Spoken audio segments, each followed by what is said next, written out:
Now, a federal judge has denied the DOJ's request to release the Jeffrey Epstein grand jury transcripts. Lucas Tomlinson is live in Washington with all the details. Hi, Lucas.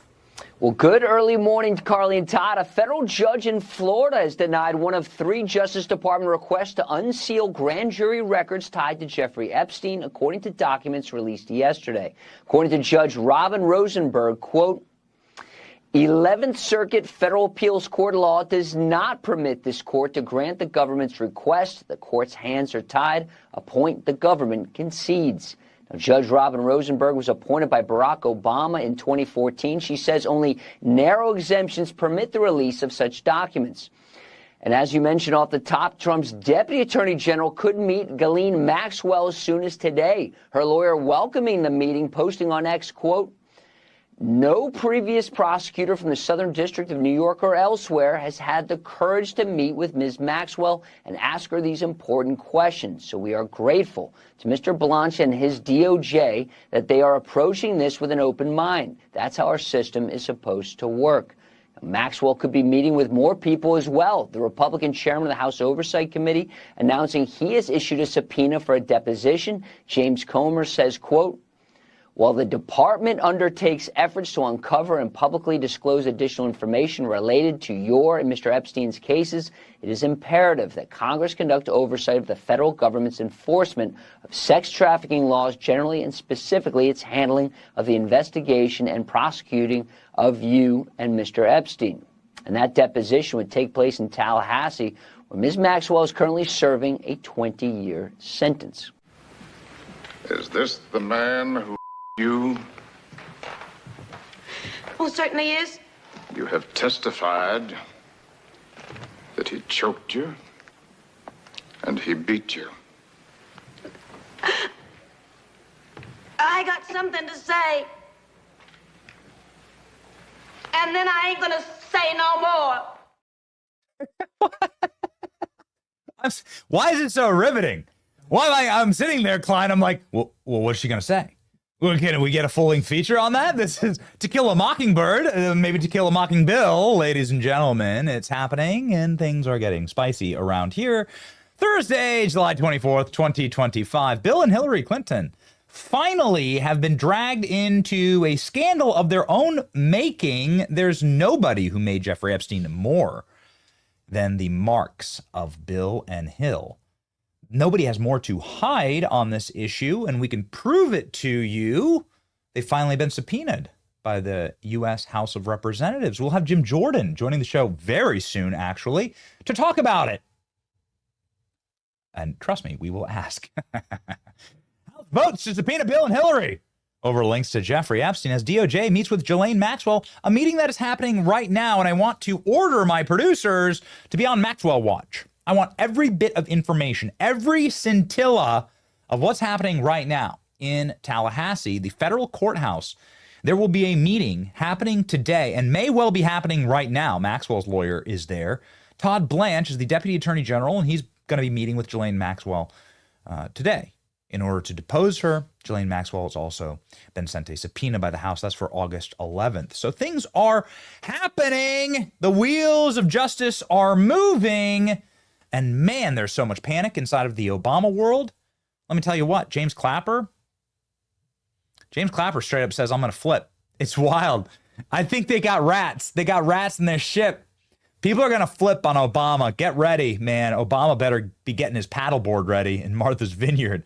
Get scooting out to shore. General Flynn told us they should seize his passport because Obama will flee. Ladies and gentlemen, a strike force has been announced in order to assess evidence publicized by Tulsi Gabbard. We're going to talk about what a strike force means, but the TLDR is that a strike force is an operation inside of the FBI that is intended on swift legal action and fact-finding in order to elicit immediate justice. It is what you would think about a strike force in military terms. Fast movement, very heavy hitters, door kickers, right? Bomb throwers. The strike force is something that is not often used, and we're going to explain what it is and how it's going to work against a very, very nervous group of individuals. So Barack Obama, James Comey, James Clapper, John Brennan, Bill Clinton, Hillary Clinton. The wheel of time turns, and it is a flat circle. Here we go. Chairman Jim Jordan on the show. Also Chip Roy on the show. Also Representative Mark Harris on the show. 3 members of Congress. Big news out of Congress, and we are locked and loaded. My name is Benny Johnson, and this is The Benny Show. Why are we locked and loaded? Well, we eat our protein. How do I eat my protein? Well, oftentimes chicken, sometimes steak. The best way to have it, man, is with some Masa chips. Dude, the other night, do I have a photo? Text Kate. Ask Kate to send the photo of what she made one night ago. I asked her for a photo, actually, and I'm sorry that I don't have it for you right now. It was an amazing dish. It was like this bunch of grilled meats, and then it was Masa chips, and the Masa chips were delicious. And we don't have chips or snacky stuff in my household. My wife's very, very particular. Masa chips are for real on my table nearly every night, if they're available at all, because my kids snack them incessantly. The reason why is that there are no seed oils. They're organic.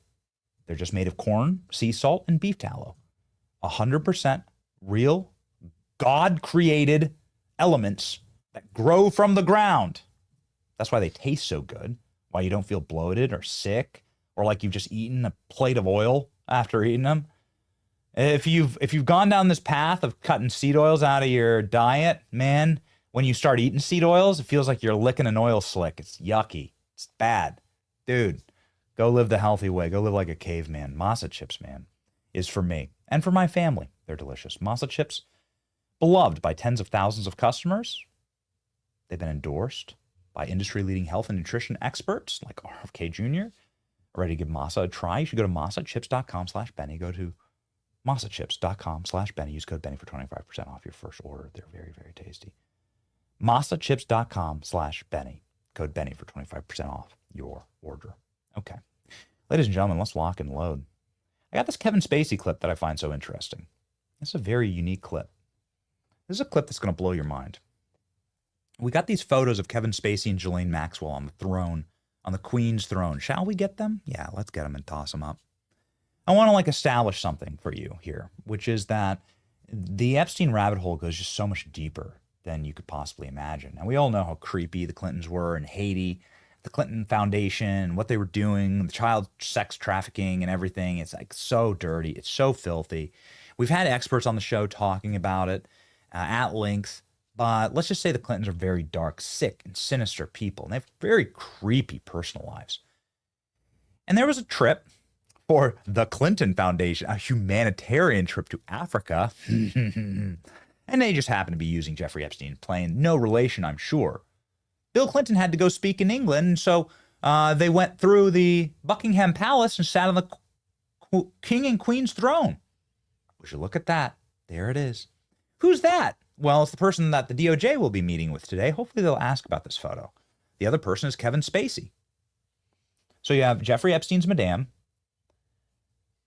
flying Bill Clinton and Kevin Spacey and some other Hollywood celebrities around the world for the Clinton Foundation to go help the children. Huh. Oh, okay. Got it. And here's Kevin Spacey, proving that Kevin Spacey was, well, let's just call it what it is. He's an Academy Award winner. He's an Oscar winner. He's somebody who has, obviously A-list Hollywood fame, especially when this photo was being taken. He's the A-list of the A-list. This is well documented. Financier Jeffrey Epstein once flew Bill Clinton and Kevin Spacey to Africa. Oh, wow. What happened on that trip exactly? Well, Kevin Spacey, in an act of bravery, I think you could call it, did a not so well publicized interview with Piers Morgan. It's a fascinating interview where Kevin Spacey decided to explain what happened on that plane.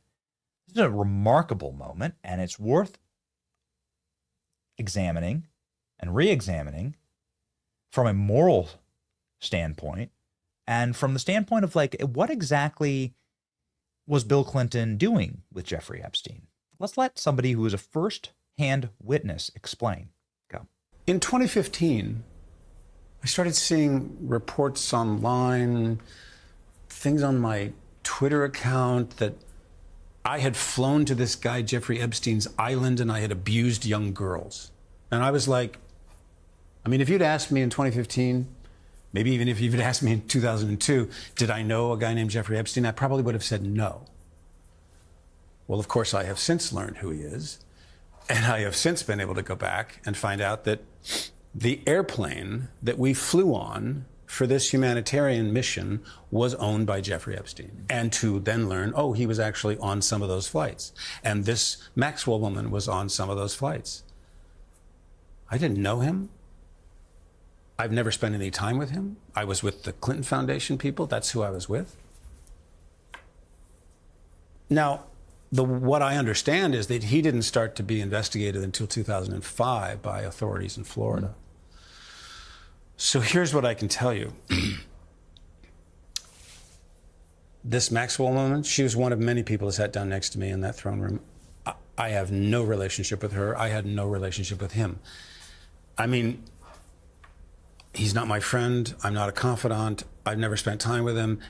And interestingly, I will say this. I was very fortunate that President Clinton introduced me a lot of business leaders in London because he knew I was coming to the Old Vic. And I developed relationships with Robert Earl, Pula Ladobovich, Robert Earl, a lot of wonderful people, Sir Richard Caring, people who supported the work that we did at the Old Vic and gave money to us. Do you know who I never asked for anything? Was Jeffrey Epstein. I didn't want to be around this guy because I felt he put the president at risk on that trip to South Africa because there were these young girls. And we were like, who is this guy? So I will say this. There were young girls on those flights.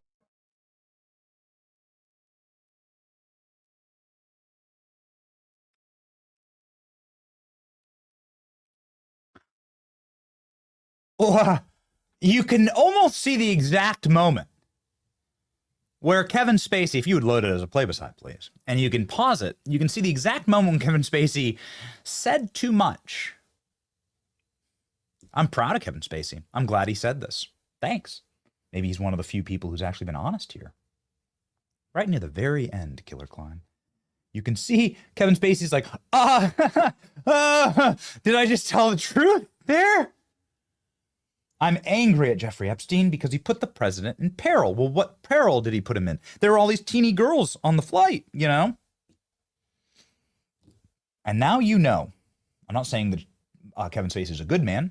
I'm not saying that Ghislaine Maxwell deserves to be out of prison. I think they're all monsters. I think they all, quite frankly, deserve jail for the rest of their lives. And Jeffrey Epstein deserved to be rotting in prison as well, and he should have been, were it not for our intel agencies springing him to go abuse and torture children at the protection, with the full protection of the federal government. What I am glad for, though, here is the desperation of Kevin Spacey in order to simply tell us the truth, in order to clear his own name. Kevin Spacey has very publicly, can you grab that tweet, very publicly called for the release of all Epstein documents. I think that that's honorable. Kevin Spacey says there's a bunch of teeny little girls that came running out of the plane as soon as it got airborne. What? That is angry. He was angry at Jeffrey Epstein because Bill Clinton was enjoying it a lot. Huh? There's photos and videos I can't show you because they're, well, let's just say that the people who own them are quite litigious. But there are verified photos and videos of Bill Clinton getting massages, standing on the plane with Ghislaine Maxwell on the plane manifest. And we know as a matter of fact that every time that Bill Clinton flew on this plane, he dumped his Secret Service. He said, screw you guys. You're not allowed to be on this plane with me. Very unique and precarious situation here. Here's Spacey. Release the Epstein files, all of them, for those of us with nothing to fear. The truth can't come soon enough. I hate to make it about me, but the media already has, says Kevin Spacey. This is seen by 18 million people. That's gone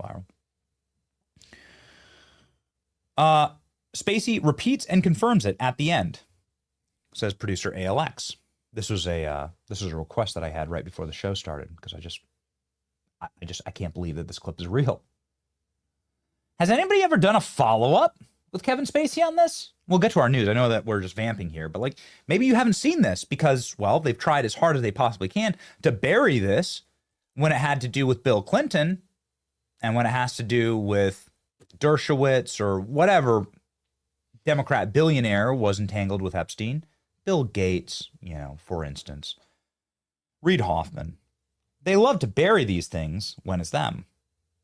But as soon as Donald Trump's name gets dragged through the mud on this, well, then it's a ravenous, psychotic, little rabies frothing at the mouth attack, you know, on every bit of morsel we can get from Epstein.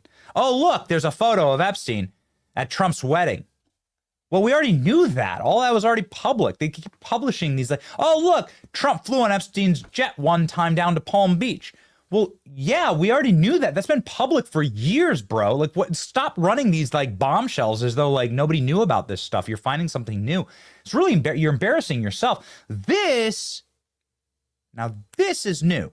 And what's more important about these kind of trips and these kind of stories is that this stuff is happening after Jeffrey Epstein was a convicted sex predator. You do understand, you do have to break it down into two different eras.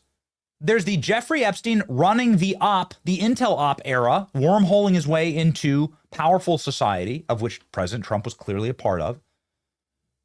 And then there's the convicted sex predator era. Now, that's the era where Reid Hoffman, Bill Gates, Bill Clinton, that's the era where all those guys snuggle up or continue to snuggle up to Epstein. There is a marked moment. The moment is 2007 and 2008. Point being that you have here on tape Kevin Spacey saying that there were a bunch of teeny little girls that come running out of the plane.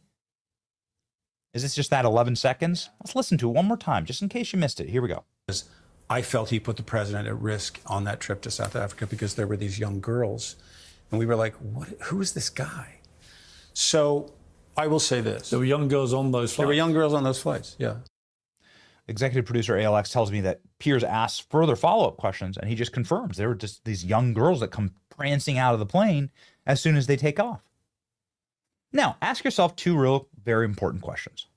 One, what would you do if your buddy had a private jet and you got on it, and as soon as it took off, a bunch of little girls came out in their underwear? Like, what the hell would you do? I'd probably be convicted of murder, or, you know, I'd be acquitted actually by a Florida jury. I assure you of that, because I'd throw them out of the plane while it's flying. That's what I'd do. You know, I would like use Starlink to call the authorities wherever we were landing to have my buddy arrested. Obviously, I would be morally repulsed. I would start to fight. I would realize that like my life is in jeopardy, that this is so evil and deplorable and morally wrong that I needed to get off the plane no matter what. I'd pull a 9/11 hijacker. I'd run into the cockpit. Land now. I mean, what would you do? What would any moral, normal person do? What does it say about Bill Clinton, these Hollywood elites, the Clinton Foundation executives, that they were totally down with this? That this was what they wanted, in fact. This wasn't the bug, it was the feature of using Jeffrey Epstein's plane. You understand that when this trip had taken place, we already have the manifest. We have the documents. Please put them up.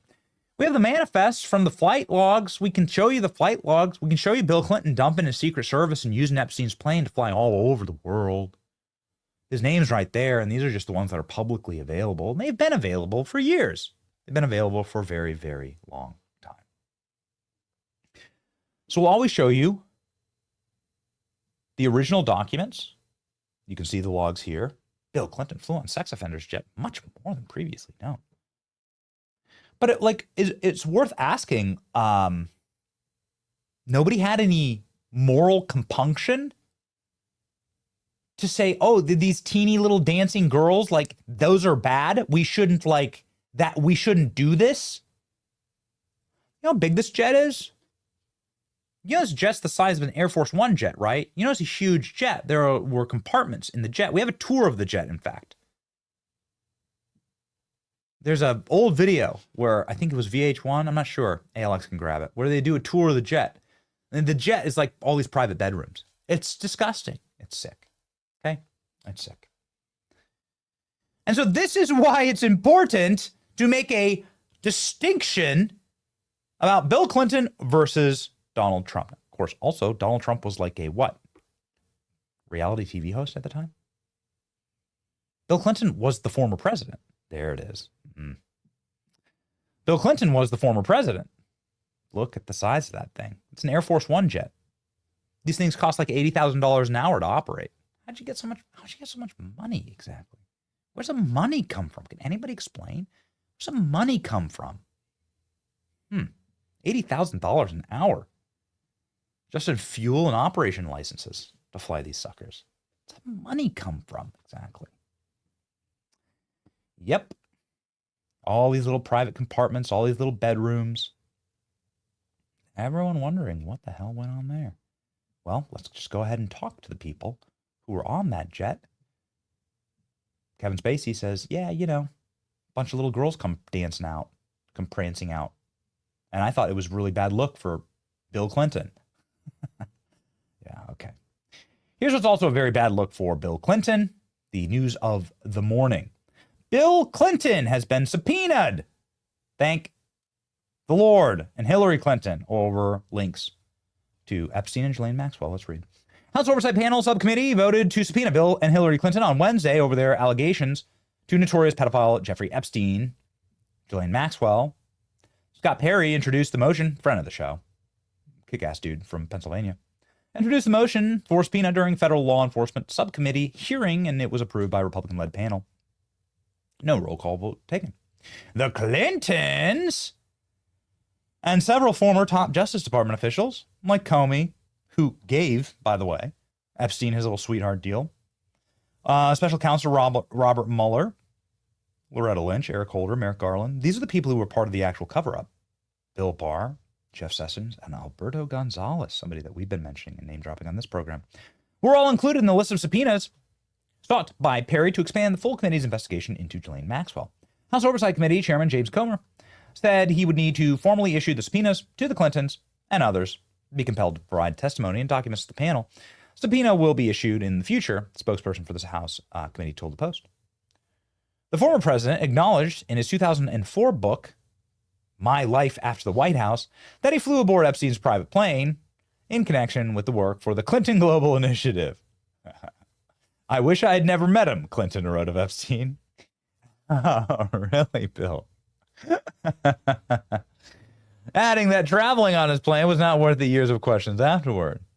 The former president, who has not been accused of any wrongdoing in the Epstein case, except for by the original source documents of the depositions of the abused women, I can't believe they write this kind of stuff. I'll show you the documents myself. Okay, here we go. According to the visitor logs, Epstein visited the White House at least 17 times, beginning shortly after Clinton was sworn into office. Wow. Would you look at that? 17 times. That's a lot of visits. Subcommittee also approved a measure during Comer to subpoena the Justice Department for the release of the communications between Biden administration officials in the Epstein case. Subcommittee's actions come after Comer subpoenaed Maxwell, then serving 20-year prison sentence. Deposition is scheduled for August 11 for Maxwell to be subpoenaed by Congress, but that conversation is happening right now with Maxwell and the Justice Department. Very interesting. Fascinating build up to all of this. I find this really amazing, and I have yet to punch it out into our X feed, but just musing off the top of the dome here. How often has Bill and Hillary Clinton been interviewed on MSNBC and CNN? It feels like once a week Hillary Clinton comes crawling up from some tunnel somewhere in New York and gives some mewling, bitching diatribe about the current administration. They stole the election. But I can't think of a single time that a single on-air reporter on live TV or pre-recorded has ever asked Bill Clinton or Hillary Clinton, who are often on air and often available for questions, about Epstein. Strange to me. They can't. They're just frothing at the mouth like ravenous dogs going after President Trump about this. Every detail of President Trump's relationship with Jeffrey Epstein is being overturned and looked at and being published in lurid detail. Yes, Trump the thespian and the poet, writing about Epstein, his sweet nothings to Epstein, and painting him pictures. You know, because that's definitely Donald Trump. That's the my red button is bigger than yours. Kill all the terrorists, you dumb bastards. These are just quoting Trump's on social media. That sounds just like him, right? Nobody's ever asked the Clintons about this. Isn't that strange? Is it a little odd to you? Peculiar? We have just little scraps here and there. Okay, here's a couple of scraps. Bill Clinton has a painting hanging inside of Jeffrey Epstein's mansion. In fact, it's the most expensive mansion in all of New York. It's the largest single townhome in all of New York. Jeffrey Epstein owned it. He was leasing it from the State Department. Do you know that? The State Department seized this building from Iran during Iran-Contra from the Iranian government, started leasing it to Jeffrey Epstein. State Department, your landlord? It's a little weird, a little confusing. And inside of that building is this painting. There's not an oil painting of President Trump. There was an oil painting of Bill Clinton wearing a DNA-stained dress. For those of you who know, you know. Bill Clinton liked him young. This is according to the deposition of some of the abused women.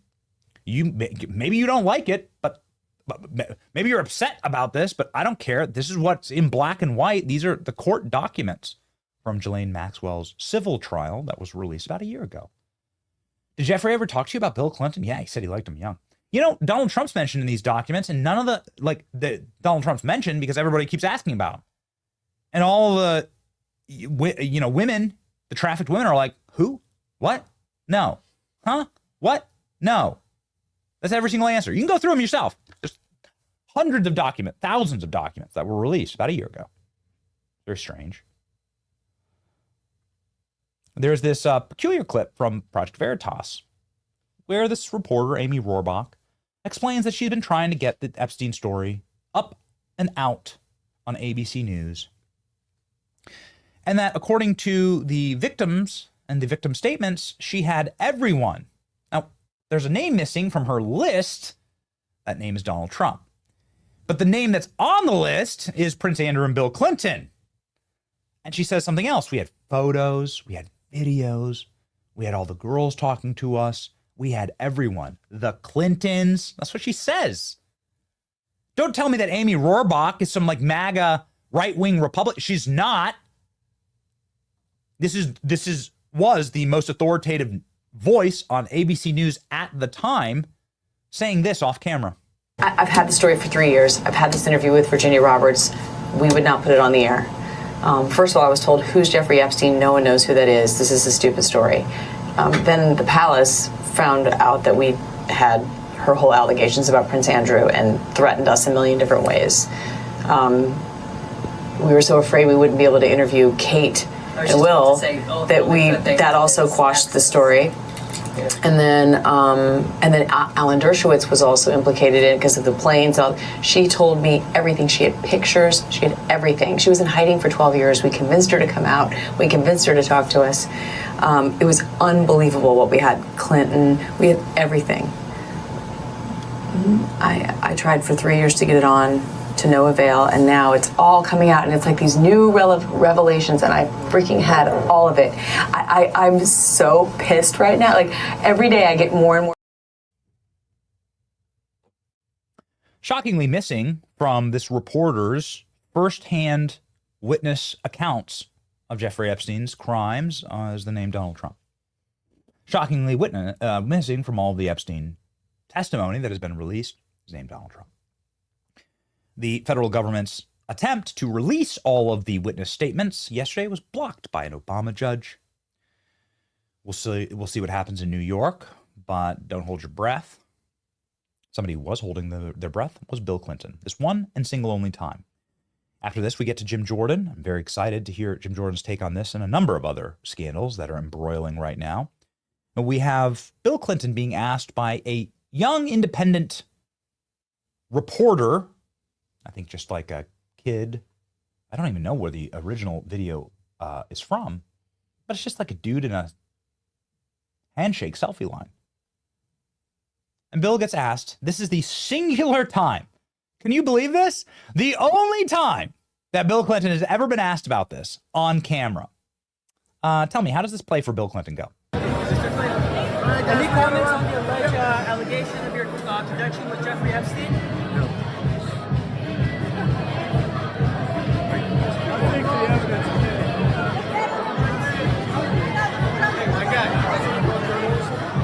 You see that? You see that at the very end? This is why you watch these things. This is what we call weaponized autism here. This is why you watch these things. Look at him. Look at him go. Look at that. Look at that look back of Bill. Look at that. Look at that glare. Oh, man. He's going, son, you're going to get a visit from Hillary in your federal penitentiary. Goodness gracious. I think the evidence is clear. Well, the evidence is that Jeffrey Epstein visited the White House 17 times, that Bill Clinton flew over 30 times on the Lolita Express, and that this painting was hanging inside of Jeffrey Epstein's house. It's a very unique relationship they must have had. And according to Kevin Spacey, young girls came out and were there on the plane with Bill Clinton. Kevin Spacey's firsthand witness. When are we going to subpoena him? Let's ask the great Jim Jordan, a man who, of course, needs absolutely no introduction, joining us. He's the chairman of the Judiciary Committee, and he's going to have, I think, quite a bit to say on this and many other issues. Let's rock and roll.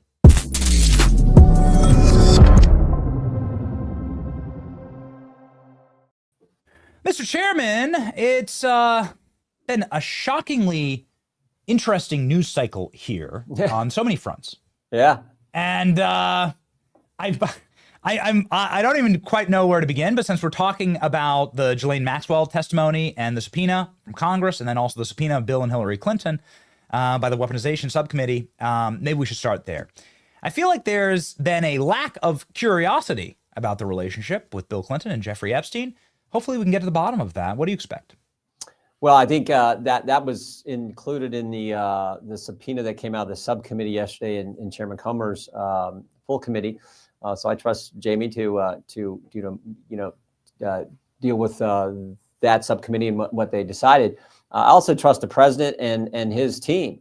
One of the things we're doing on our committee and this is just part of the annual trek that the Attorney General and the FBI Director make to Capitol Hill. So we always have that hearing, that oversight hearing, where you get the Attorney General and the FBI Director to come speak in front of the Judiciary Committee. So we've been working on that. That will take place when we get back in September. So a few weeks from now, we're going to have Pam Bondi in front of the committee, where she'll be answering all kinds of questions. I'm going to be probably focused on this whole Russia hoax stuff that we're now getting stuff from the Director of National Intelligence.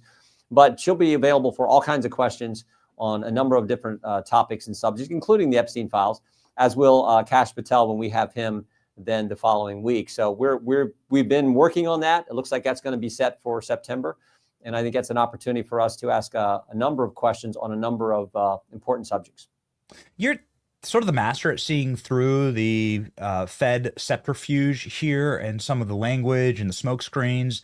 You've asked some major questions about Epstein on our program before, and so the floor is yours. What would you like to see happen here as far as disclosure on this subject? Because I hate seeing it spun into the next Russia. I hate seeing it spun into like partisan attack vectors. I'd rather just have full transparency. But your take? Yeah, I think it is partisan. The obvious thing is, where was the Biden Justice Department in the 4 years when they were in office? And the Justice Department has indicated that they're going to talk with Ms. Maxwell and release certain material and working with the FBI and with the Attorney General and the Deputy Attorney General. So like I said, I trust President Trump. I trust his team. We've had a great relationship with the Justice Department. I mean, it's been night and day dealing with Pam Bondi, Todd Blanche, Kash Patel, Dan Bongino than it was trying to work with Merrick Garland and Chris Wray, for goodness sake. And certainly much different than it was trying to ever work with Jim Comey way back when. So again, I think we'll get answers when we have them in front of the committee, which is on this subject and a host of others. Yes. We got FISA reauthorization coming up, and we have this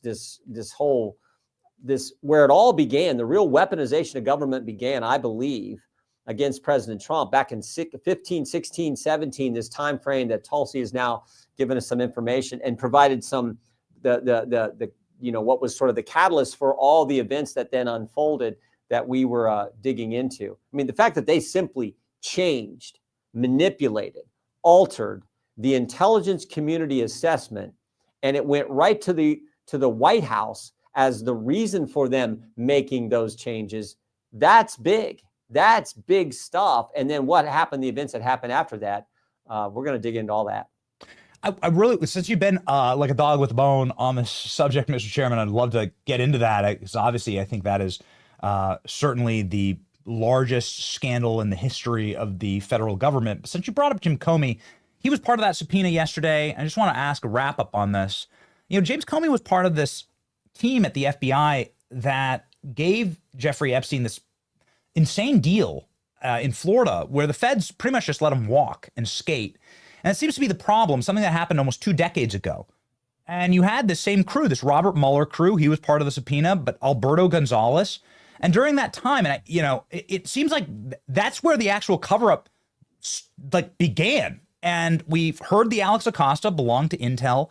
We've obviously seen some of the FBI documentation that they were working with Epstein. Do you think that the CIA has more questions here? Do you think that this is an Intel thing, and that's why it's shrouded in such mystery and conspiracy? The short answer is I don't know. I do know a number of people have raised that concern and raised that possibility. Again, I don't know that we know that, but when these guys come in front of the Oversight Committee, I'm sure that those kind of questions will be asked, and they'll try to get to the bottom of it. But I don't know that anyone knows that for sure. But I've definitely heard that possibility being put out there. And we'll just have to wait and see what Chairman Comer uncovers. Good. We look forward. And the questions that members of the Judiciary Committee may, in fact, have for the director of the FBI and for the Attorney General when they come in front of our committee later this summer. We look forward to that. We'll take it live. Thank you for giving us that preview. We'll be sure to set our calendars. I'm sure there'll be plenty of questions, obviously, about Russiagate. This seems to be the largest scandal in American history, and I've never seen the deep state tell on itself like this. I think Tulsi Gabbard has cemented herself as maybe the MVP right now of the Trump administration. That's what I'd call her. Since you have this encyclopedic knowledge, Mr. Chairman, about this scandal, and you've been on this program previewing for us what would happen if we actually had disclosures here, what has surprised you about this? Well, I think just the fact that it was the meeting December 9th in the White House, looks like it was in the White House Situation Room where you got all the key players. You got Clapper, Clapper, McCabe, Brennan, Susan Rice, Loretta Lynch, and the President of the United States all in this meeting. And that's where they talk about, no, we're not going to take what the professionals at the intelligence community have put together. We're going to change it. We're going to change it. And I think this is where the beginnings of going after President Trump, because remember what they did. They used the dossier that they knew was false. They used that as the basis to spy on the campaign. They spied on Papadopoulos. They spied on President Trump's campaign. And then when he wins, they say, okay, we didn't stop it in the election. Now we're going to undermine his presidency. And this all happens, I believe, in that December 9th meeting that Tulsi was talking about, and the changes that she pointed out that took place in what the initial assessment was and what came after President Obama instructs the intelligence community to redo it. And then the events that then unfold, January 3rd, 2017, Chuck Schumer's on national television, and he says, if you mess with the intelligence community, President Trump, if you mess with the intelligence community, they have 6 ways of Sunday getting back at you. 3 days later, Benny, Comey and Brennan and Clapper go to New York to give President Trump a briefing. President Trump believes it's the normal incoming briefing that the incoming president gets, a defensive briefing. What he doesn't realize is it's actually a setup. And they're going up there and they brief him and then they talk to him about the dossier. That information gets leaked and thereby gives credibility, leak it to CNN and others. They write, well, the director of the FBI just talked to the incoming president about the dossier. This must be real. This must be serious. There must be real collusion between Trump and Russia. That all gets taken off. And the FBI knows it's baloney. They know it's baloney. They set the president up. And you know that this was their mode of operation because 3 weeks later, they do the same thing to Michael Flynn. They go, remember, Comey bragged about this. They send FBI agents to the White House. Mike Flynn's been on the job 4 days. January 24, 2017, General Flynn thinks he's getting a briefing as well. You know, I'm the incoming national security director. They're going to come talk to me. They're coming to set him up. We have emails from FBI guys. And one of the emails says, is our goal to try to get him to lie, to try to say, I mean, that's what they did. And this is where it all began. And then for the next 10 years, it was spy on the campaign. It was set him up, talk about the dossier. Then it's Mueller. Then it's impeachment. Then it's the 51 doing their thing. Then it's Jack Smith. I mean, it's just like for 8 years, it was been nonstop, but it all started here. And Tulsi has shown us the change from what it was, meeting with Obama, new intelligence community assessment. And you match that up with the events that then unfolded. This looks like a conspiracy to me. And God bless Pam for putting together the strike force at the Justice Department to dig into all of it. Can you explain very quickly, what is a strike force, Mr. Chair? It's a focus group that's going to be looking at this issue, bringing in key people. I don't know who those individuals are. I don't know if they've been named, but key people at the Justice Department who are like, we're focused on this. And I think asking the fundamental question, was in fact this a conspiracy to undermine the guy who was elected by we the people to be our commander-in-chief, to be our president? And it sure looks to me like it was. It's a remarkable timeline of events. We went through it yesterday, how after that December 9th meeting at the White House, immediately in the Washington Post, CNN, the Washington Post, CNN, and the New York Times, the decided upon narrative was instantly laundered out into those publications before the Intel Committee could even get a work group together to get that predetermined result. You can see the leaks instantly from the White House. And they cite, we read the articles yesterday, Mr. Chairman, they cite top senior administration officials in black and white. Here's the New York Times version of it. Russian hackers acted to help Trump. This is the day of that meeting. This is how quickly they worked. And this is before the Intel Committee this is before the Intel community could even get an assessment together. Yeah, could even reevaluate. And they used Obama. It's like this is a smoking gun. They used the Obama photo there, Mr. Chairman. Yeah. Well, and then the same thing happened on January 6, 2017. A few weeks later up at Trump Tower, it immediately gets leaked. Oh, they briefed the president-elect on the dossier. I mean, think about this too. They know the dossier is false, but they use it anyway to create this narrative. Yes. So that's the FBI using false information, causing the American people to believe something that's not true. 4 years later, the FBI has the laptop. They know it's real, but they allow that story to be out there. That the 51 Intel people say that the New York Post story is a Russian information operation and this whole thing's a Russian.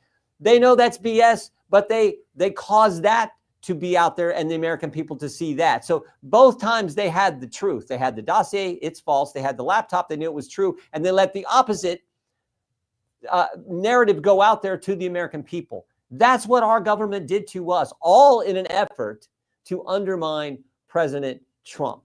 That's how bad these people are. So what happens next, right? Like the American public, we're just tired of there being a shiny lure in front of us and no bait on it.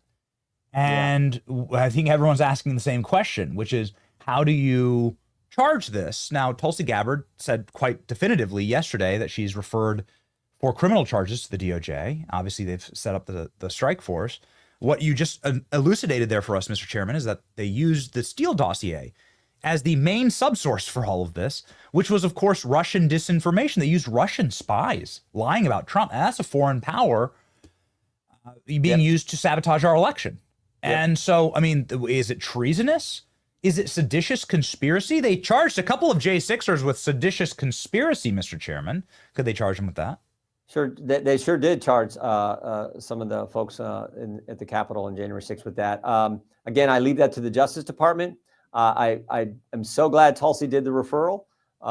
We've sort of had a lot of these events and these facts, but the idea that she now has the evidence that shows the intelligence community assessment was manipulated and changed, I think is critical. We have John Brennan, I think, saying false things under oath in front of Congress a few Congresses back, specifically when Trey Gowdy was asking him questions about the dossier. So I think you have that fact. You will have to look at the statute of limitations, what crime you're going to charge, if in fact you're going to charge it. I think all those factors weigh in, but we have smart lawyers, great leadership at the Justice Department. They will figure all that out and see if the elements of the crime are there. And then where do you bring that? Do you bring that in here in the D.C. area? Do you bring it somewhere? No. I mean, all those Please, no. I get it, but all those have to be worked through, and that's why I believe the Attorney General has appropriately put together this key group of people to focus in on this and get answers to all those questions. Because you're right, the American people say, look, this was totally wrong what they did. It happened right at the get-go. It was done to undermine the entire presidency, the first term of President Trump. That is wrong. That is just flat out wrong. And the guy who was kind of putting all this together, Jim Comey, just happens to be the guy who's walking along the beach and sees the shells or rocks, whatever, arranged in a pattern that says 8647. I mean, that's the guy. He's critical to all this too. So I think when you look at the big picture, you're like, this was wrong and it needs to be investigated. And if there's a crime, they definitely need to be prosecuted. Just very quickly here in closing, there's a clip of James Clapper that's going viral right now. And I believe that you've questioned James Clapper under oath. And he says that he's concerned and that he's retained counsel and he's on CNN. And I don't want to play it. I just want it as a play-beside, please, because we don't have the time. But he's saying he's worried. Do you think that James Clapper would flip? Why would James Clapper spend the rest of his life in prison or going through all of this, for Barack Obama? I don't know. I do know this. When we deposed Mr. Clapper and Mr. Brennan, relative to the 51 former intel officials who signed the letter, when they came in, there was a level of arrogance that you very seldom see, even in this town, from those two individuals. It was almost like, how dared some hillbilly from Ohio bring in James Clapper and Mr. Brennan, the two smartest guys. I mean, they were sort of in that category with Fauci. They're so much smarter than you and I, the Iowa guy, the Ohio guy. So there was a level of arrogance there that I've just very seldom seen, but we'll see. What I do know is I do think Mr. Brennan said things that were not true. If you go back and watch when Chairman Gowdy was asking him questions about the dossier, our staff is reviewing those interviews and depositions we've had with Mr. Clapper and others. Clear back with Comey, we had him under oath, McCabe under oath back several Congresses ago. So we're going to look at all that as we try to help with getting the facts to the American people. We know that you need to go, Mr. Chairman, but we appreciate your time. We have this video of Brennan lying under oath. We'll play it right after you hop. But of course, beforehand, everybody go follow Chairman Jim Jordan. He is crushing it here with almost 7 million followers. It's got to make you one of the most followed members of Congress. And well, we're appreciative for your insight and for your salt and light, Mr. Chairman. Thank you. Well, we appreciate what you do. Thanks. Godspeed.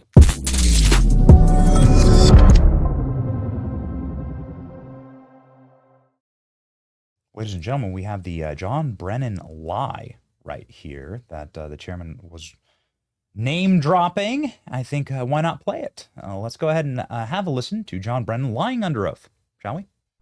Director Brennan, do you know who commissioned the Steele dossier? I don't. Do you know if the Bureau ever relied on the Steele dossier as part of any court filings, applications? I have no awareness. Did the CIA rely on it? No. Why not? Because we didn't. It wasn't part of the corpus of intelligence information that we had. It was not in any way used as a basis for the intelligence community assessment that was done. It was not. But it was you filthy, dirty liar. It was. We can see it now. The evidence is all there. It's been declassified. It was part of the corpus of intelligence. It was actually the actual origin of the entire report. Just lying. I mean, also, quite ironically, you have Kash Patel back there. Anybody notice that? You have Kash Patel back there, like looking around. Look at him. I'm sorry. It's just funny. What is this? Is this Inception? Okay. You got Kash Patel back there, like darting around. He knows the dude's lying. You can see it. All right. Patriots in control. Let's make sure these guys go to prison. Let's make sure that you have the opposite of that happening in your personal life. I don't want you to be locked up. I want you to be liberated, and financial liberty is, of course, one of those things that is part of the American dream. Alio Capital is helping people get that financial liberty by making sure that their investments are working for them. It's not enough just to make a buck and put it in a tin can and bury it in your backyard like your grandparents. You got to make sure that dollar makes dollars, and that's what Alio Capital is all about. Allio! Listen, man, this is a investment app that manages the capital that you have and is finely tuned with AI to follow inflation and interest rates, global risk, political, social, and economic news, and it adapts your portfolio in real time. You can adjust the risk, and it can be something that can be designed for a hands-on or hands-off experience, for macro investing, and for people that really want to understand the big picture. That's why I use it. And, well, nobody has time to be a day trader, right? Unless you're literally a traitor, which of course we've been talking a lot about that on the program. Now, ladies and gentlemen, let Alio Capital serve you. Download their app in the App Store or Google Play. Text my name, Benny, to 511-511, ALLIO Capital. Text Benny to 511-511. Download the Alio app today. Investing does involve risk, including potential loss of principal, past performance, and non-guaranteed results. Consult with your financial or personal professional before making any investment decisions. See terms and conditions at alliocapital.com. All right, ladies and gentlemen, we move forward to the strike force. Strike force! DOJ forms Russiagate strike force to investigate declassified Obama-era evidence. Well, what does this mean? We have the release up right here from the DOJ. Justice Department announces formation of strike force. Okay, let's read, shall we? The Justice Department has formed a strike force to assess the evidence publicized by Director of National Intelligence Tulsi Gabbard relating to former President Barack Obama's top national security and intelligence officials' alleged involvement in the origin of Trump-Russia collusion narrative. The Department of Justice Wednesday evening announced the formation of the strike force. Strike force! Can we make a strike? Can we make like a strike force stinger? That'd be great. I can already hear the music. Yeah, I can. Why not? You know, why not? Let's just gamify the entire political ecosystem. Let's do it. I'm sure Jerry can make one like by the time the show is wrapped. All right, let's do it. Investigate potential legal next steps that may stem from Gabbard's recent declassification of records suggesting that Obama administration officials manufactured intelligence to form the narrative around then candidate Donald Trump colluding with Russia to influence the election. The Department of Justice officials told Fox News Digital the DOJ takes the weaponization at the utmost seriousness. The source familiar said the strike force told Fox News Digital that everything is being reviewed and no serious lead is off the table. The source told Fox News Digital that the National Security Division of the Justice Department will likely be involved in the investigation. It's a very interesting little photo here because what you have is Kash Patel, who was sitting behind Trey Gowdy there as John Brennan lied. Boy, it's almost like Kash Patel has witnessed all of this, and it would be really nice to have the guy who wrote the Nunez memo about how fake Russiagate was be leading the charge here on the prosecutions. The Department of Justice is proud to work with my friend, Director Gabbard. We are grateful for her partnership delivering accountability to the American people. We see the investigation, these troubling disclosures, fully leave no stone unturned to deliver justice. The strike force consists of teams made up of investigators and prosecutors that focus on the worst offenders engaged in fraudulent activities, including chiefly healthcare fraud, wire fraud, mail fraud, bank fraud, money laundering offenses, false statement offenses, and more. A lot of false statements here.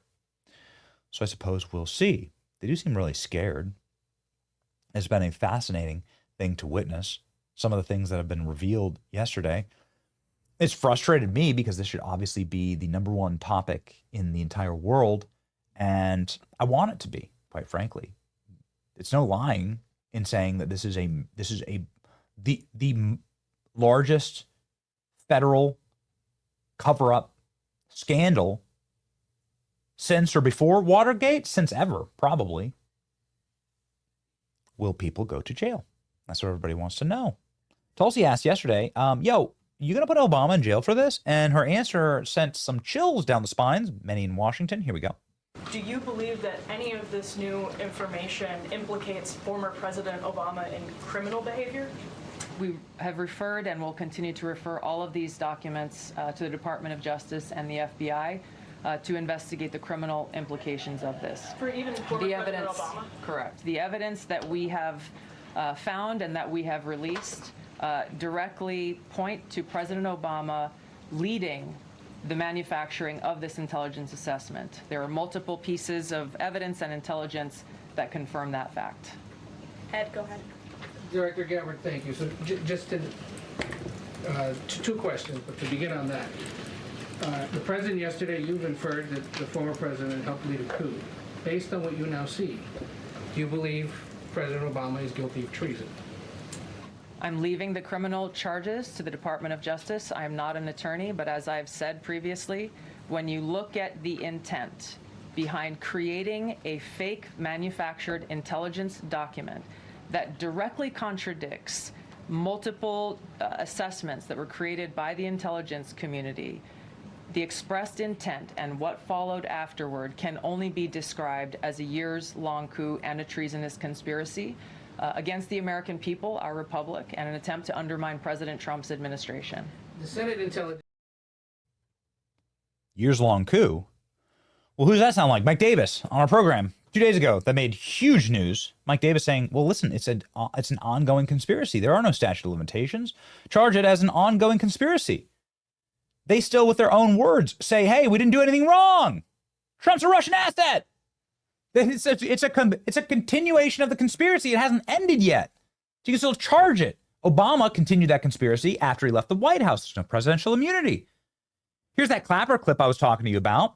They're all so nervous. Freaking Obama out with a nonsense statement. It doesn't, like, it is a illiterate statement. It's not even like, it's insulting to AI to say AI wrote it. Obama out with an illiterate statement.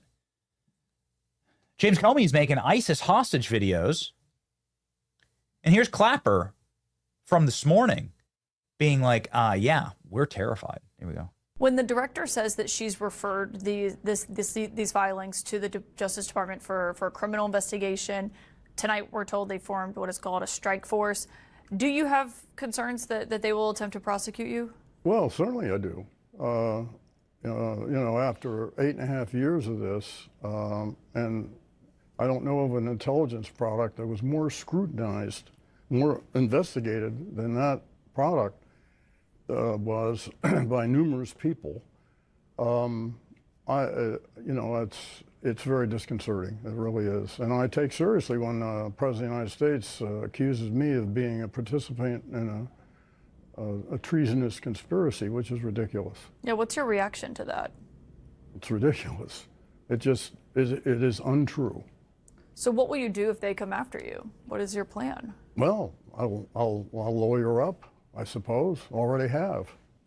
You've already hired attorneys in anticipation that this Trump Justice Department could try to prosecute you. We've had sort of perpetual attorneys since I left the government in 2017. These people look nervous, don't they? This is what I'm talking about. The cameraman that James Comey must have hired directly from ISIS. Look at him. He looks so scared. I am, yes. I am fine. We should continue to be good FBI agents. Yes. I like my Cheerios in the morning. Look at him. I've been treated well. I have been treated well by ISIS and have converted to serve Allah under my own willpower. They're such frauds, and they're caught, man. The evidence is demonstrable. It's a huge scandal. It's something that makes my blood boil, and it's something that obviously has pissed off our next guest, who's always ready to get the flamethrower out. Spicy tamale. From deep in the heart of Texas, the great Chip Roy joins us live now.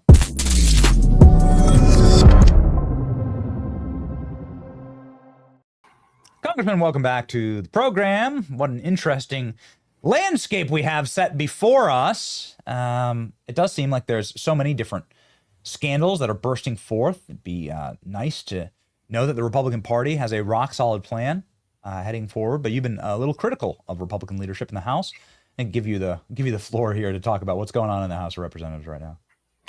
Well, good to be on, Benny. And yeah, we're heading into August, looking at the tangled webs that were clearly woven by the not just not Biden administration. Go back to Obama, obviously, and the entire Democratic complex that was clearly engaged in political action using the intelligence community for political purposes. I mean, and people have to take a step back and realize how really significant this is. I found it interesting to watch all of the left-leaning legacy news operations, trying to kind of dance around this. And they want to zero in on like, well, are they going to get this? Are they going to prosecute? Is it right for them to prosecute?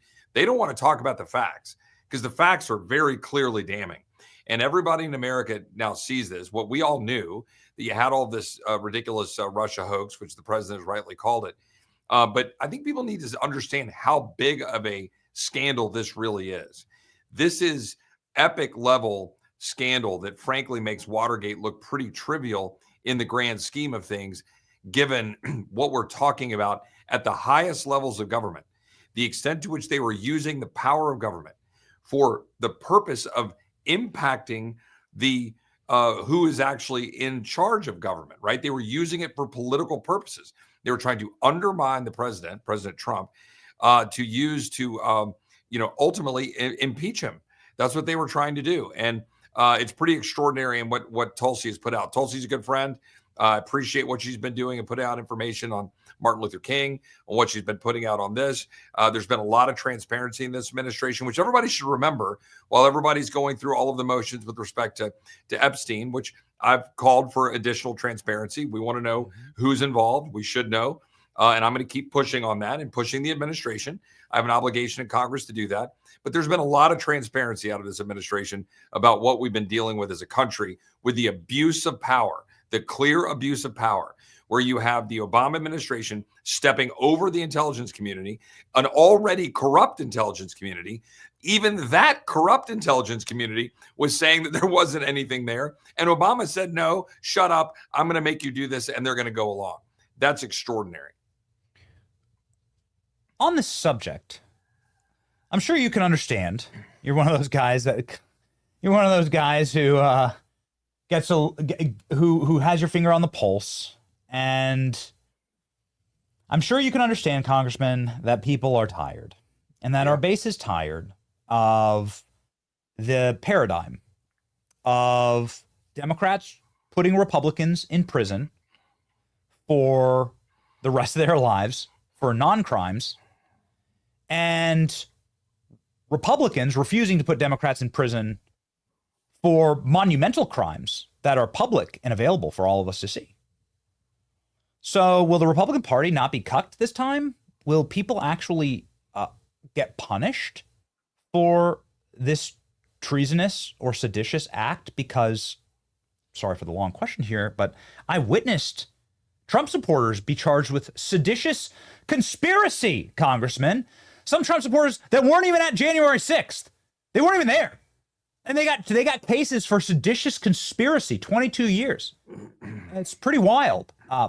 Would you be in favor of seditious conspiracy charges here?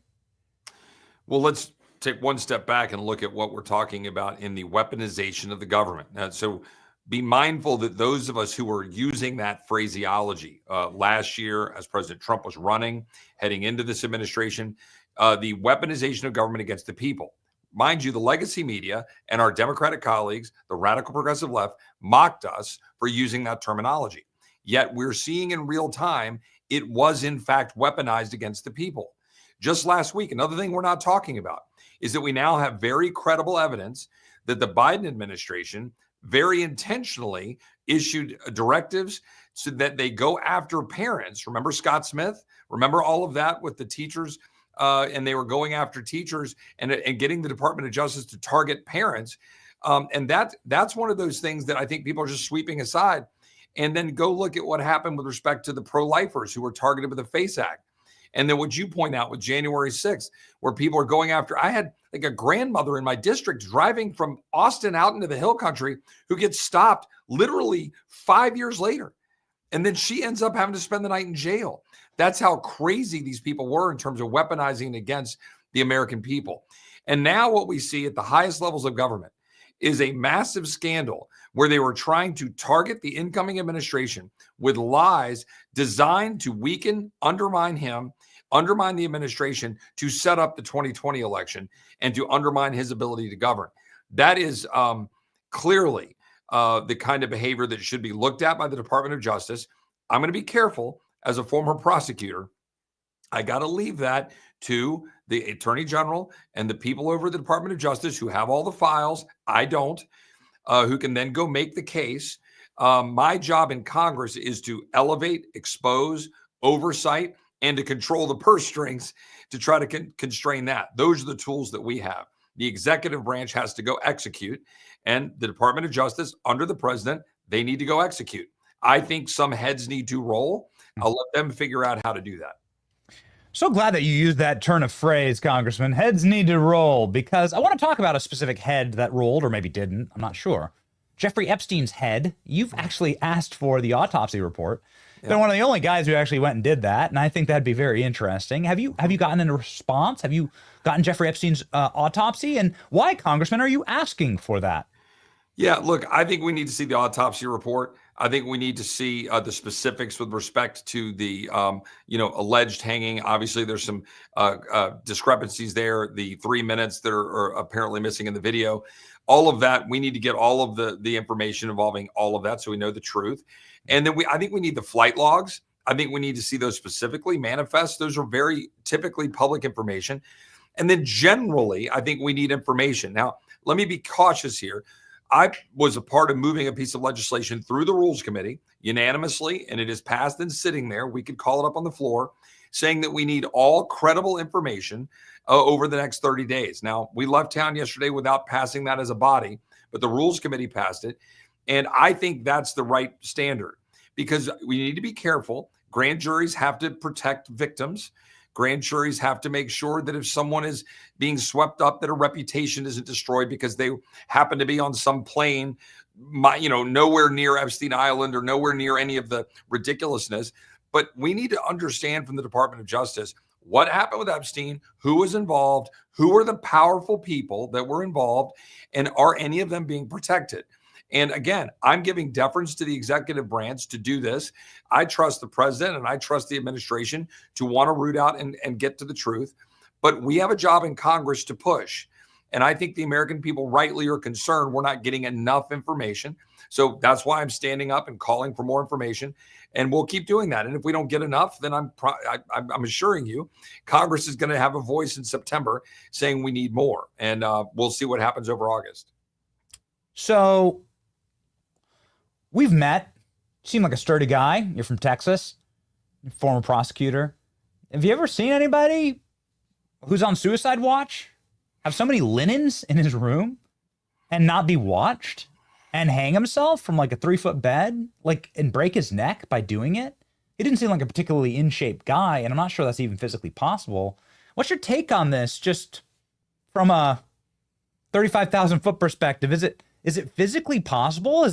We could put the footage up here. It's very strange, but it's refreshing to hear you call for the autopsy report. Yeah, very odd and peculiar circumstances here. Well, Why so many linens exactly in that jail cell, Congressman? Yeah, I mean, look, I am not going to speak to the specifics of what I think happened or didn't happen. I will just simply say, again, in my time prosecuting and my time as the first assistant attorney general in Texas, you tend to look at these things from a 50,000 foot level and go, does this pass the smell test? Yeah. Right. And when you have someone with his profile and you have someone with so many powerful people kind of circulating around him, yeah, and then you have him just turn up and die, and then you say, okay, did he in fact hang himself? I mean, look, I'll look at the evidence and look at it and see what I can see. But it sure raises questions when you've got a missing gap in the footage and when you have that result. Now, maybe he did, but then did he have help? And if he did have help, then why and who?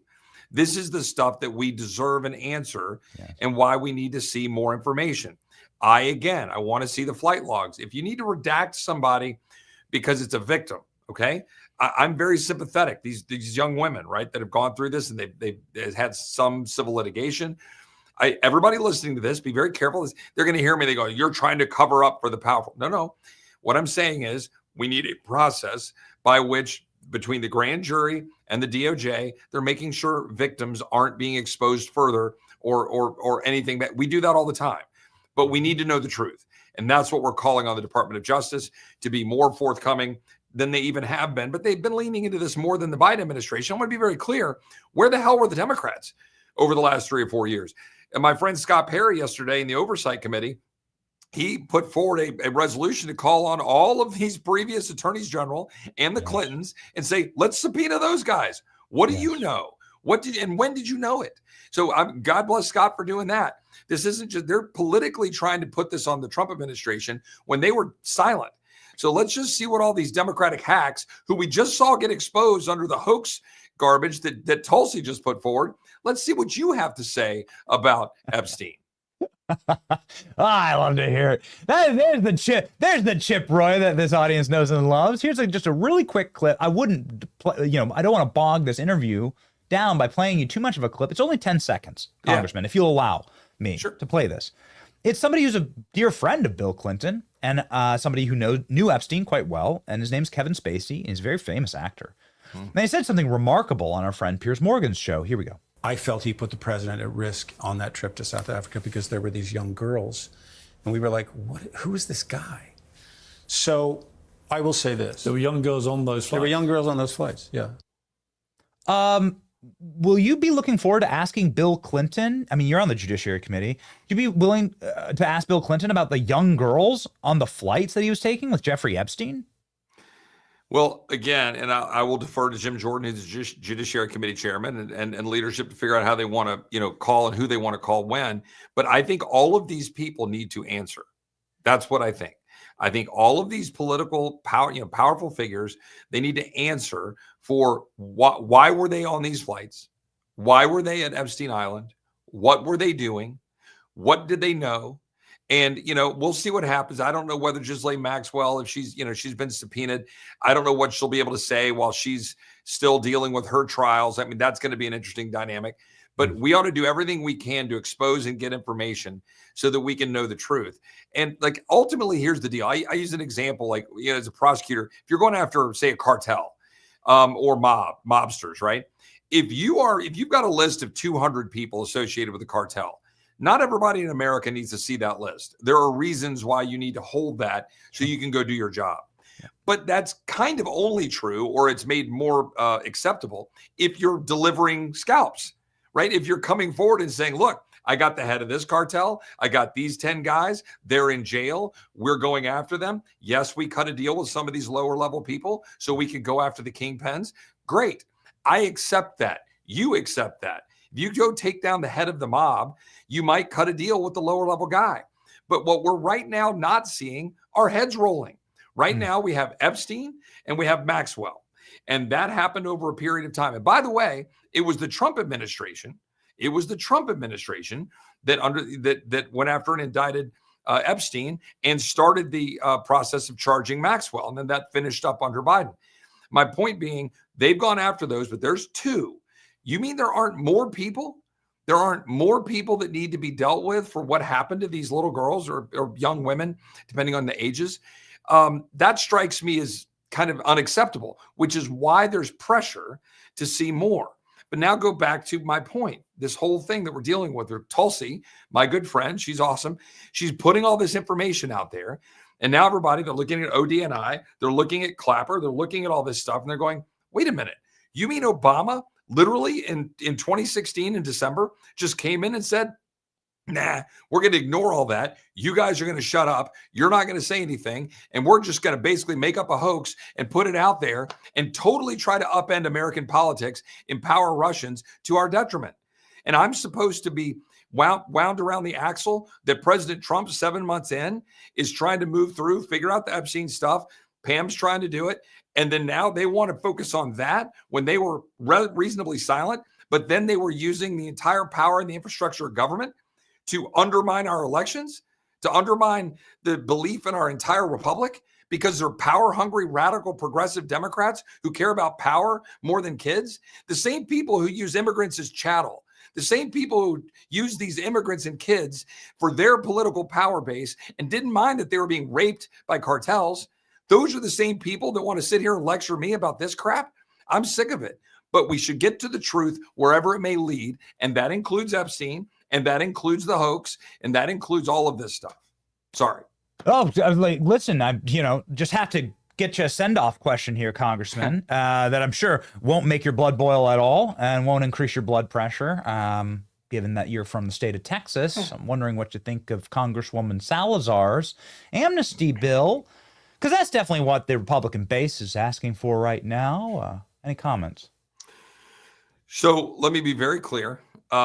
We should do nothing right now other than support the president's efforts to secure the border, which he has largely done. It's still a daily battle. I talk to people on the border, but they're holding the line. We should support the president's efforts to remove people who were dumped into our country illegally by the Biden administration, abusing parole and asylum to do it, and gotaways, endangering the American people, people like Jocelyn Nungray, who just last month, it was a year ago that we lost her, and other, thousands of Americans. We should focus on that. We should not be focusing on status at all. I totally disagree with my Republican colleagues, including my colleague from Florida, Maria Salazar, that we should be going down that road at all. Let's be very clear. That bill does contemplate citizenship for certain individuals under DACA and DAPA.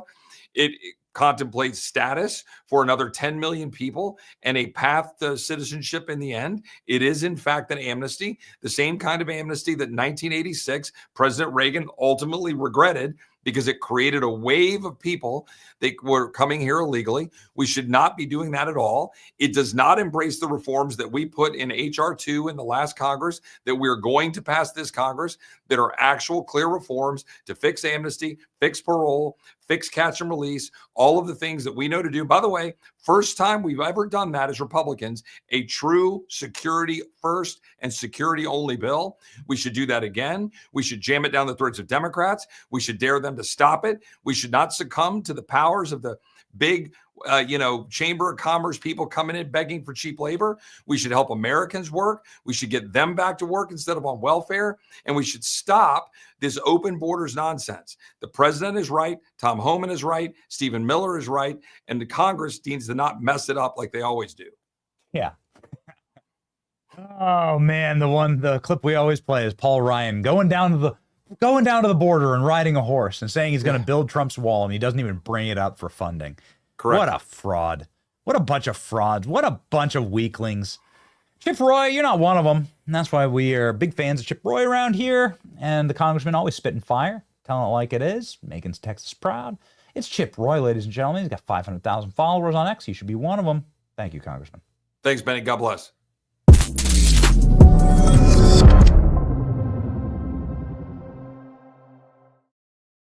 Gentlemen, if you want to look spicy hot like Chip Roy's last segment, that's fire. I think that'll go viral. We should not be doing amnesty. It is an amnesty. Him calling out his Republican colleagues. Good. I want to see more of that on the program. Get going. Red hot, ladies and gentlemen, just like bond charge infrared sauna blanket. Red hot. It's actually not that hot, but it's warm and it's nice and it's good for you and it's good for your skin. And it makes you feel euphoric. been loving my sauna blanket. I use it at night after my kids go to bed. And this face mask, right? You put it on. It's kind of like a sauna. I don't have a big enough house for a sauna, nor am I rich enough for a sauna. Who can afford to put a sauna in their house? I don't know. Norwegians, I guess. Nor am I Norwegian, ladies and gentlemen. But I'll tell you this, I freaking love it. And it's something that I've used. It's something that my wife has used, and kind of swear by them, right? And they're great. You should get the benefits of the infrared sauna blanket. They help release endorphins, and man, it's just really, really good for you. I just can't explain it other than look at the data. The people who use the saunas, they live the longest. And, well, I want to be around for my kids. I want to be around to help save the country. And I'd like to actually see it happen. Anyway, ladies and gentlemen, Bond Charge ships worldwide. All of their products are HSA and FSA eligible. Pre-tax savings of up to 40% plus free shipping on every single sauna blanket and 12-month warranty. Nothing stopping you. Go to bondcharge.com/Benny. Use the coupon code Benny for 15% off. BONCHARGE.com/Benny. Use the coupon code Benny for 15% off. These statements of products have not been evaluated by the Food and Drug Administration. These products are not intended to diagnose, treat, or cure any preventable disease. Okay? All right. Ladies and gentlemen, just designed to make you feel rocking and ready to go as we welcome a brand new guest to the show. Out of the great state of North Carolina, some news out of North Carolina this morning. Can't wait to talk with Representative Mark Harris about it. Let's rock and roll.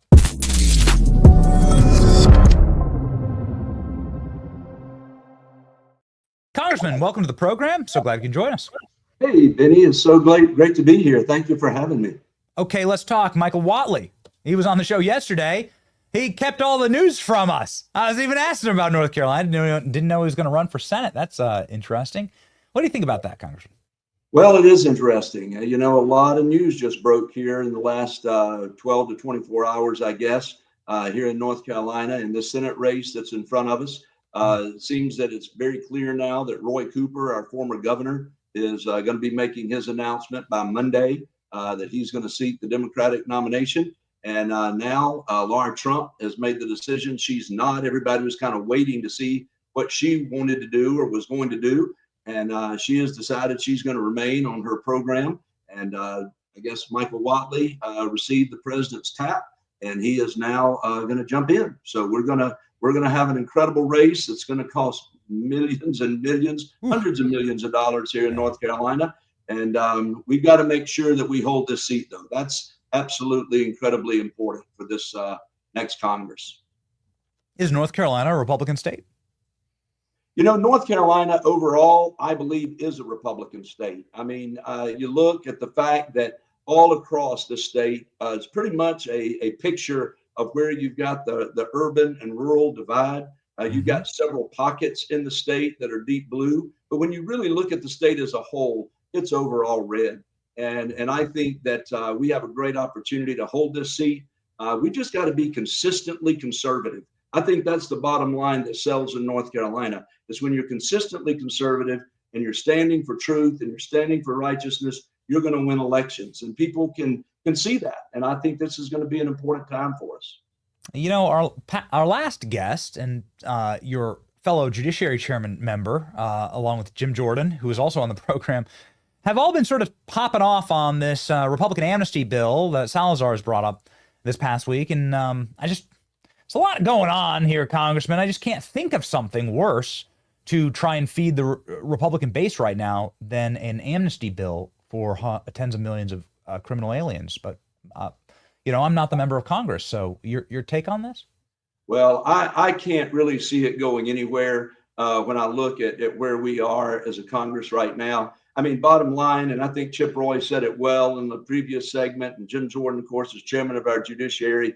You know, we're focused right now on getting this border situation, as we should be, solidified, and making sure that we finish the border wall. We put 10,000 additional ICE agents now, and through the one big beautiful bill that passed. We're getting custom border patrol in place. We've got 10,000, up to 100,000 beds, I should say, in place for deportations. We've got to keep that focus going. And that's where we are. That's where this president is. I know people are hearing various things about labor issues and agriculture and some of those kind of things. But the reality is we've got programs in place. We can use those programs like H2A and others. We can build off those programs. We certainly don't need to be getting into something like an amnesty bill that's going to open the door. We've got to take care of business. We ran on the issue of securing the border, taking care of business, getting the illegal criminals out of our country, and we've got to keep getting that job done before we do anything else. Yeah, I don't like the distractions, and we've been seeing so many distractions pop up here, and it's been remarkable actually to see the way that this Obamagate scandal has been covered. It's clearly something that the news media led with for 2 straight years. The Russia collusion hoax, it was the top of everyone's news cycle. It was the tip of the tongue for every reporter, and now nobody wants to talk about it, Congressman. It's very strange now that there's direct evidence that it was all fraudulent and potentially treasonous and potentially a seditious conspiracy. You've posted about this, and you said that, yeah, we should totally lock up Barack Obama. What's your take on this? Like, how do you think this is going to progress forward, Congressman? Listen, I've been telling folks from the beginning of this story, follow the evidence. How many times do we hear it? Nobody's above the law. We've got to follow the evidence, and Tulsi Gabbard has done all of us a great favor by releasing and putting out this information, getting it over to the Justice Department. You know, we keep hearing more and more, and I anticipate we're going to hear even more as we go into the fall about these things that happened, the specific dates where the intelligence community had really come to the conclusion there really wasn't anything that had gone on with Russia, and their meeting where they had come to that conclusion. And then there was that fateful December 9th meeting in the White House with the president and all of his people that pretty much changed the course and decided, no, we're going to make something of this. And then you go into January when the meeting happens with Clapper and Brennan and Comey sitting down with President Trump, and they began to talk about the entire dossier that they knew was false.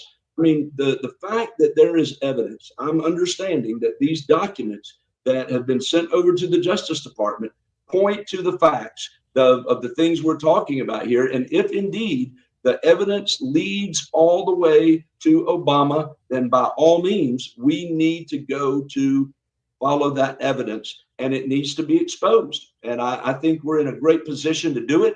And I think it's time. The American people are waiting to hear. There's something that I've been waiting actually for somebody to come on this program with your background. And I'm really glad that you were booked today, because it's a question that I'm meaning to ask somebody who comes from a theological background.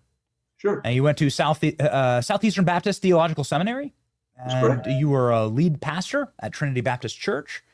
Sounds like a wonderful church, but you've spent a considerable time of your life in the study of divinity.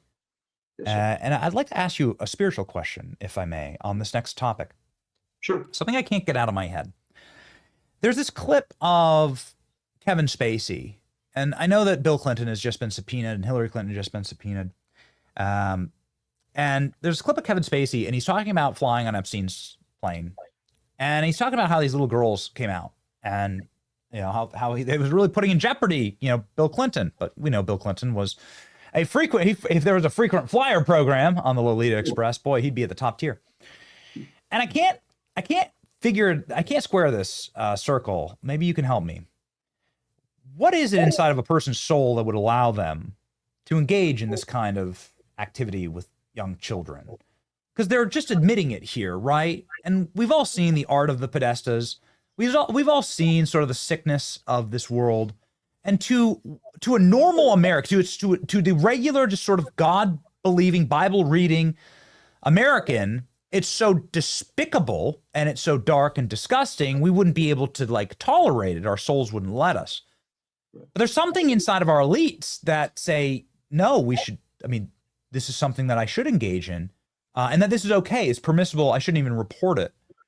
What is that exactly, sir? Well, the sad part is that it is a reality of humanity that we all have a sinful nature. The Bible's clear that we are born, for all have sinned and come short of the glory of God. We all know that we have a sinful nature. There is a unique sickness, no doubt, that is impeding someone who enters into this kind of dark and this kind of evil, without question.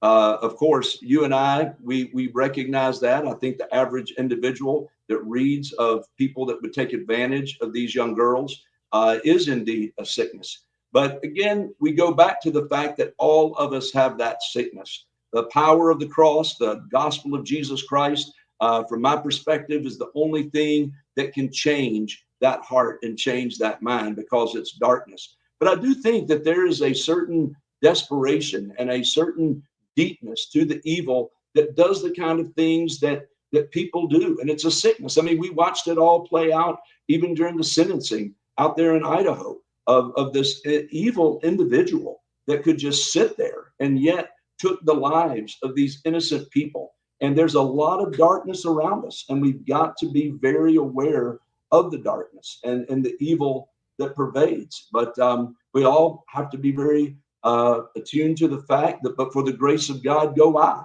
And because, again, all carry with us the sin nature, it's just, it's very, very damaging when you see individuals that move beyond that into a realm of darkness and a realm of evil that is so destructive. Yeah, like spirit cooking dinners and paintings of little abused children hanging on your wall. I mean, we've seen it all. It's satanic. Are there Satanists who live in Washington, D.C.? Are there Satanists who run our country?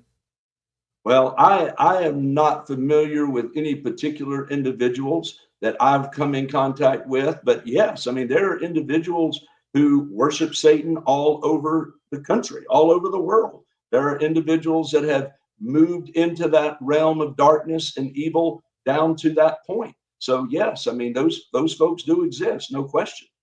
Yeah, it does feel like when you're talking an issue like Epstein, you're talking about, taking all of the evidence on surface level isn't doing it justice. You have to actually get down into the spiritual level to quite possibly understand, like, who could even allow for the abuse of these children? Like, what kind of a person lets that happen in their presence, right? Like, what would you do if you got on a plane and there were little kids that were on the plane? I mean, it'd be so repulsive. You wouldn't you wouldn't fly to Africa, that's for sure, right? Have a great time, not talk about it.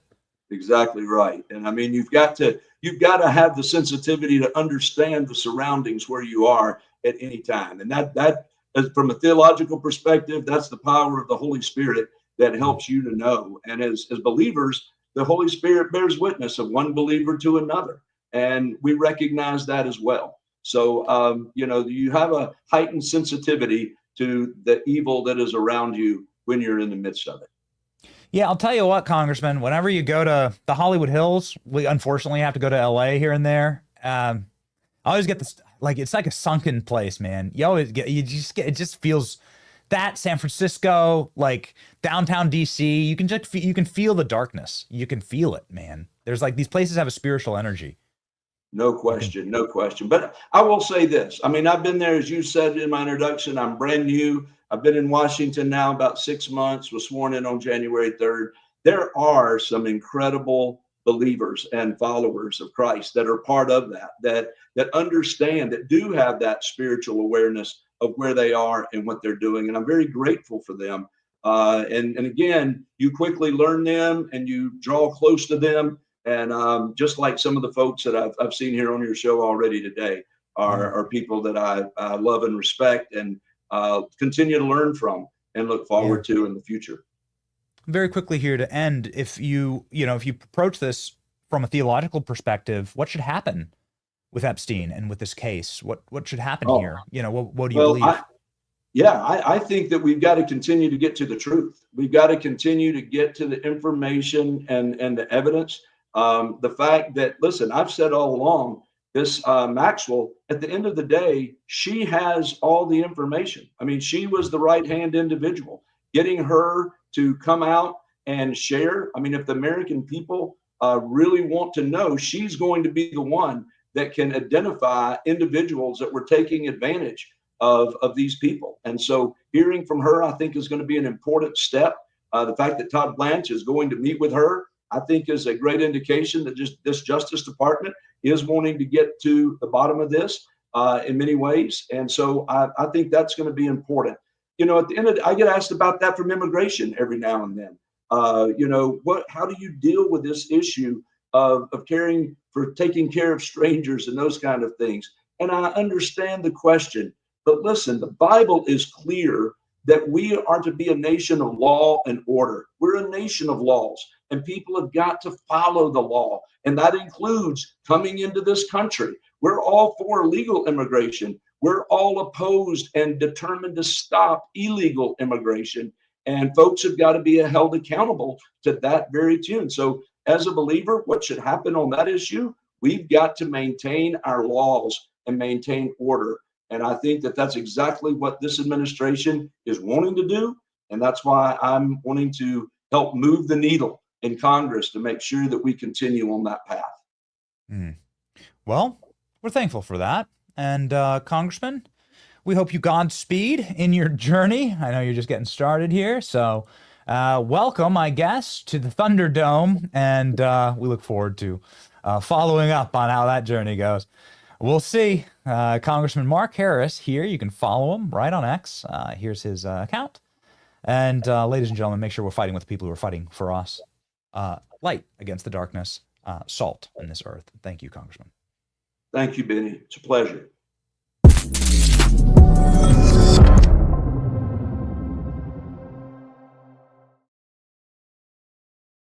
Ladies and gentlemen, breaking news, just make sure that you're locked in with Patriot Mobile. We talk about them a lot. Probably nothing you haven't already heard me say, but I'll tell you this. Man, there's only one company that keeps us, the backbone of our show, connected and locked and loaded on the road. It is Patriot Mobile. They're available on all 3 major networks. They're the only Christian conservative wireless provider, and they've been with us for years. It's so imperative to ensure that we are able to have that connectivity, able to switch over easily when people join our company and join our team and our production team. They have unlimited data plans, mobile hotspots, international roaming, and internet backup, so much more. There's a lot that they can provide for you. Switching is easy, and more easy than ever. Activate in minutes from the comfort of your own home. It's time to make the switch today. Go to patriotmobile.com/Benny, call 972-PATRIOT, use promo code Benny for a free month of service. That's patriotmobile.com/Benny, or call 972-PATRIOT. All right, ladies and gentlemen, we do have some breaking news here that, well, sucks a lot for me, and I can't believe that we have to do this live on the air. But this one's gonna hurt. Okay, here we go. Breaking news.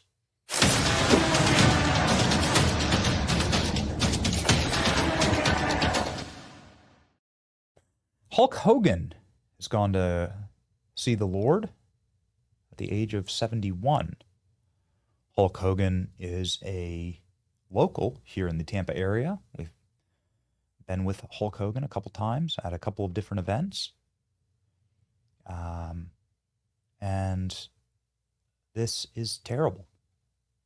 He was a patriot, somebody who loved his country, loved his nation so very much, and contributed richly to the American experience, and is going to be missed. He spent what would be the sunset of his time on Earth speaking at the RNC convention in a manner that was so memorable and honorable and exciting. We were there for this. It's an incredible moment. Let's have a listen. My hero. And they tried to kill the next president of the United States. Enough was enough. And I said, let Trumpomania run wild, brother. Let Trumpomania rule again. Let Trumpomania make America great again.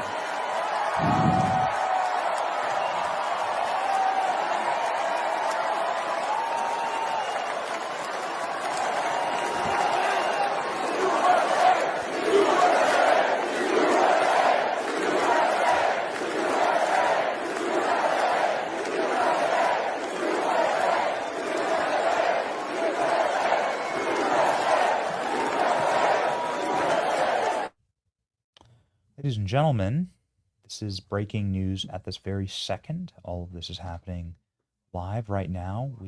This is the first article on it, and it was published just seconds ago. Wrestling legend Hulk Hogan dead at 71 years old. Medics were dispatched to the 71-year-old's house in Clearwater early Thursday morning. Operators saying it was a cardiac arrest. A slew of police cars and EMTs were parked outside of Hogan's home. The icon was carried on a stretcher into an ambulance. Just a few weeks ago, Hogan's wife, Sky, denied rumors that he was in a coma, stating that his heart was strong and he had recovered from some recent surgeries. We broke the story last month that there were rumblings that Hogan was on his deathbed. We were told at the time that he was just simply dealing with symptoms of a neck procedure that he underwent in May. Hulk transformed professional wrestling into a family entertainment sport. Before Hulk, wrestling catered to a fairly narrow audience. Hulk's theatrics in the ring and magnetic energy for children and their parents supercharged the sport. Story developing. We hope that TMZ has it wrong, but this is the news right now that is breaking, and we're honored to have gotten a chance to meet Hulk Hogan actually at a UFC event here in Tampa. He was obviously a close friend of President Trump. He's someone who clearly, because of what he did professionally, had some health troubles, right? I mean, this is like bruising on the body. Hulk Hogan is a very, very tall man. He stands at 6'7" or 6'8". He's just one of the all-time American legends in our nation history. This was him at the Madison Square Garden speech for President Trump, arm wrestling Donald Trump, getting beat. What a horrible loss for American culture and the fabric of our nation. This was us witnessing Hulk Hogan walk in at the UFC event in Tampa holding the American flag. Kobe Covington was the fighter. Kobe Covington rips his shirt off. A shout out to the true legend, Hulk Hogan. And we got to meet Hulk. I don't mean to do this live on the stream, but I mean, why not? We're an open book. We got to meet Hulk, and I didn't get a selfie because I guess like sometimes you just say maybe it's inappropriate or whatever. So you just, maybe you just, I guess sometimes these guys, they take too many photos, right? So you just want to be polite. I suppose now I regret it all, but you can't have it back. So there it is. A total and complete legend, obviously, but you can see here, even on stage, that Hulk was, and you could see it obviously when you met him in person, that he had difficulty walking, and he had obviously punished his body in physical entertainment for this country for decades, and is a total and complete legend for it. And he went off to be with the Lord in what TMZ is reporting is a cardiac arrest, which, of course, if you have that kind of trauma to your body and your heart, and if you are of a, if you have sort of this, as you can see here in the, the videos of him walking out in Madison Square Garden, if you're this size of a dude, right, you got to make sure that your ticker is, it's like a lot of work on your ticker, right, to keep everything going. Hulk Hogan we had been in talks with doing an event. We wanted to do an event with Hulk Hogan. I don't mean to make this about us. We know Sky, his wife, and we know his business partners, and we were trying to do an event with Hulk Hogan here in town. We wanted to do a big event with him, and they had told us that he was under the weather and was going through some rehab. And so we just prayed and wished all the best. But unfortunately, God claims his own, right? Rest in peace, original American badass, a real American. Isn't that the song? I'm a real American. Do we have that? Are we allowed to play it? Maybe that can be our send-off. Oh, yeah. Unfortunate. Okay. We can't play the song. It's just copywritten, right? Get the whole show taken down. It's, you got to make that choice. But Hulk Hogan is a true patriot. Somebody who we will miss terribly. But wow, what a way to go out with a bang. What a way to go out with a bang. It was incredible to witness. Both the RNC, at UFC, and at Madison Square Garden. We were able to see him, meet him. It was an extreme honor. Ladies and gentlemen, now is the moment for our verse of the day.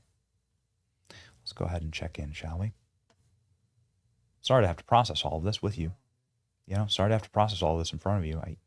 You hate it. You just hate it. Tears at you. But this is, God is the author of life and death, isn't he? Right? So you can't argue with God on those things. There are certain things that God, powers that God certainly retains for himself, and life and death are those powers. That's why they're so joyous. New life is such a joyous thing, and it's why death is so sad. We can't control it at all. So you just give it over to God. From 1 Timothy 6:12, our verse of the day. Fight the good fight of faith. Lay hold on eternal life, to which you are also called. And the Lord called his servant Hulk Hogan up to heaven today. And so Godspeed, the real American, Hulk Hogan. Show in honor of him. Ladies and gentlemen, keep fighting, right? Remember, in the end, we win. It's your boy Benny. See ya.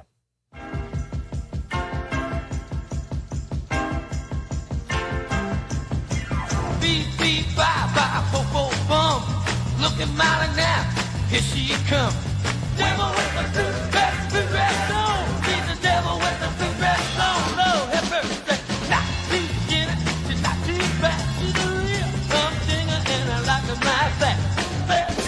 Chains of my own making. Oh, flames! Chains of love how awakening. No excuses. No denying. This heart is guilty. Ain't no use crying. I ain't no saint. No saint, no savior. My knees are poison. My soul's in danger. Send me down. Send me down. Oh. Send me low. Send me low. Send me low. Where the flames? Where the flames of justice glow. I deserve the pit. Send me down. Oh. Send me low. Send me low. Send me low. Where the flames? Where the flames of justice glow. Is this the man who you? Oh, certainly is. You have testified that he choked you and he beat you. I got something to say. And then I ain't gonna say no more. Benny Show, where the truth gon' be. Faith and freedom on your TV screen. Stand up strong, battle through the night. The Benny Show's here, bringing liberty to life. From the speeches to debates, Benny sharp like a blade. Cutting through the lies, watch the truth cascade. With the warrior's heart, this man never fades. You know it's prime time when Benny invades. From saving the nation to stories untold. The Benny Show's a storm, see the truth unfold. Stay in the loop, let freedom take hold. Salting all the libs, soul never sold. It's the Benny Show, where the truth gon' be. Faith and freedom on your TV screen. Stand up strong, battle through the night. The Benny Show's here, bringing liberty to light. Liberty to light. Bringing liberty to light. Liberty to light. Bringing liberty to life. From the speeches to debates, Benny sharp like a blade. Cutting through the lies, watch the truth cascade. With the warrior's heart, this man never fades. You know it's prime time when Benny invades. From saving the nation to stories untold. The Benny Show's a storm, see the truth unfold. Stay in the loop, let freedom take hold. Salting all the libs, soul never sold. It's the Benny Show, where the truth gon' be. Faith and freedom on your TV screen. Stand up strong, battle through the night. The Benny Show's here, bringing liberty to light. Bringing Bringing liberty to light. Bringing liberty to light.